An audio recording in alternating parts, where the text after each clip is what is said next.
واقف جنب ابو قاسم رئيس المجلس البارود. نقف في صف ابو قاسم، نقف في صف ابو قاسم نلقن جمرة المحتل. وطننا للاسف ينهض وخيراتها مع الجود معي ابن الجنوب الحر.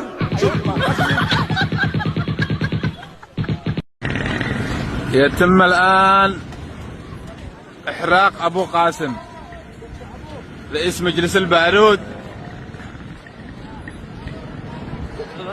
راح أبو قاسم سراح.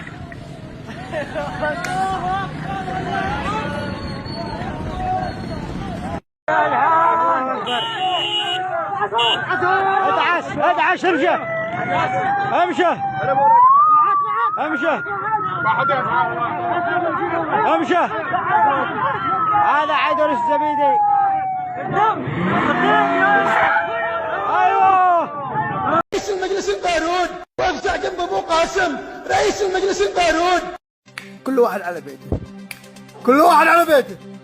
قال حمر العيون هنا ولا هنا. كل واحد على بيته.